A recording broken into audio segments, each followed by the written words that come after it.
Good morning mga madi. Matagal ako nagising kasi nga mga madi no. Mangimuta sa ta. Kuan mga madi. Nagda-dumpster dive kasi si Uka kagabi. Ang dami kong nabingwit mga madi. Ang dami namin pinuntahan pero ang last stop lang po talaga kami nakabingwit ng marami. Malapit pa naman sa bahay namin kasi malapit lang namin sa bahay namin yung grocery store. At ngayon mga madi, ito yung nabingwit ko. Nabingwit ko sa groceryhan. Pagkain, libre ng pagkain ng aming mga alaga mga madi. Oh my God.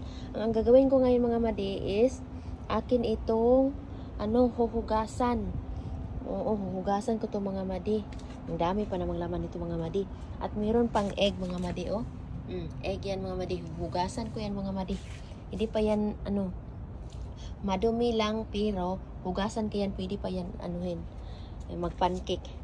Yun mga madi no. So hugasan ko to mga madi. Yun na ang amin nabingwit kagabi mga madi. So nag-start kami mga madi mga 9. Tapos nakauwi na kami ng mga alas 11 sa gabi. At yun ang nabingwit ko mga madi. Libre na talaga pagkain ng among mga chicken mga madi. Ang mahal-mahal pa naman ang pagkain ng mga chicken. Ngayon libre lang sa basurahan lang namin nakuha. So, ang gagawin ko ngayon mga madi, so hugasan ko ito. Meron pa namang magamit namin dito mga madi, gaya ng patatas, mga bombay din mga madi, may mga tinapay. Ang tinapay hindi na yan, sa pagkain na yan ng mga manok namin. And i-reveal ko sa inyo kung ano ang aming nabingwit kagabi. Ayan ang aming nabingwit kagabi mga madi. Tingnan nyo naman ang aming nabingwit, ang dami-dami. Kuy, libre ng pagkain ng chicken namin nito mga madi. Tingnan nyo naman may mga tinapay. Yan, may mga tinapay mga madi. May mga cauliflower. May mga corn, mga bombay, mga sus, ang dami mga madi. Kuy, ginoo, pastilan. Tingnan nyo naman mga madi. Diba? Sa basurahan lang makita. Ito, magamit pa kaya ito mga madi, oh. Pero, tinapon lang nila mga madi. Sus, ginoo ko, pastilan. Pagkain na to ng mga chicken.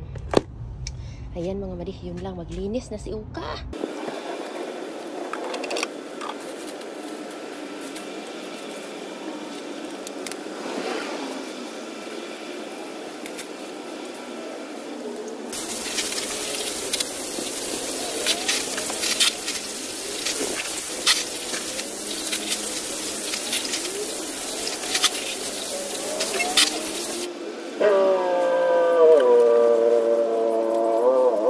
Hello, good morning mga madi. Nandito na naman tayo.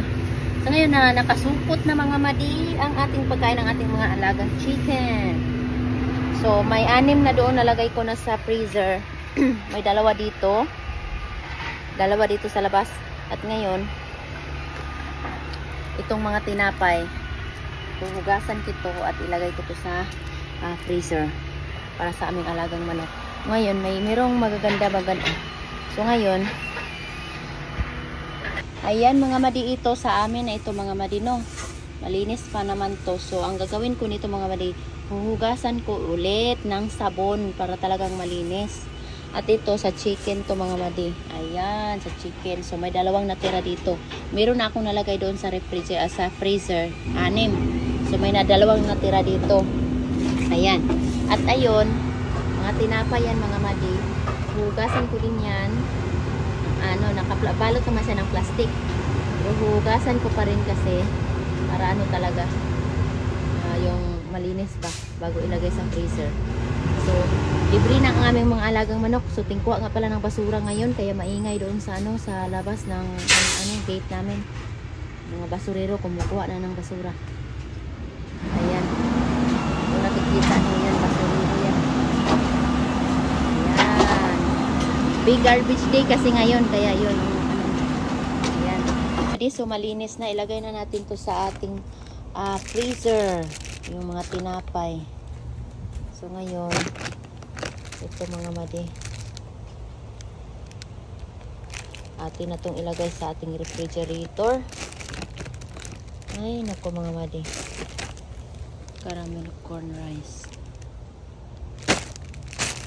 So wala pa talaga, sealed pa talaga sila mga madi na sealed pa tong mga tinapay na ito. Ngayon may pabango man to, Hawaiian breeze.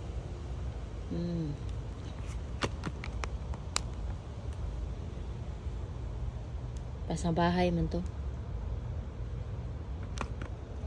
Okay. Nindot to i-ano sa bahay. Alright. Ano gamitin ko to mga madi?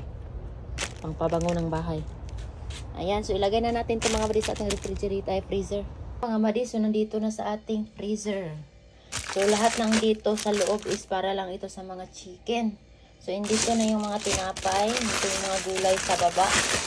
Ayan, kasi unahin ko itong tinapay. Ano? Pagkain. Puro to pagkain ng mga manok. Ay, libre na talaga ang pagkain ng ating mga alagang mga manok, mga madi. Wala, libre. Dito lang yan makikita sa basurahan dito sa US. Oh my G. Mga madi, malinis na. Hinugasan ko na ito mga madi. So meron po tayong watermelon, ay cantaloupe melon para ito. So pangit lang siya sa labas tingnan, pero malinis to sa loob. At ngayon, tingnan nyo naman mga madi, oh.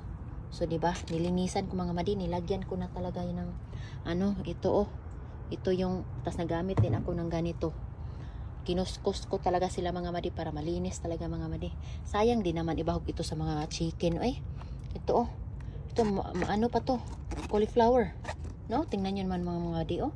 Kunting linis lang ay. Okay na. Tapos meron din tayong ano dito mga madi. Yan.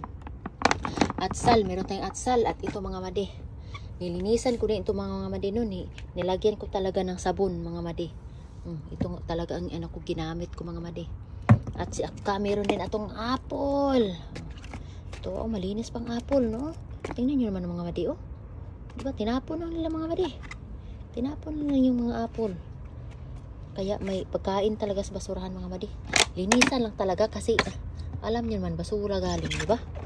Maglinis lang talaga, linisan lang talaga ng matindi. Ito, masarap to, ano, lagyan ng gata. Gulay. Ayan, malinis na sila mga madi. Ayan, may libre na tayong ato. Meron na tayong ano dito.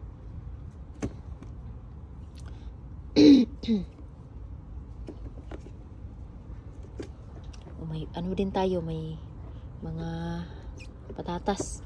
Malinis na itong patatas mga madi. Oh, sus, Ginoo, mahal na to bilhin ba? Mahal na to bilhin mga madi.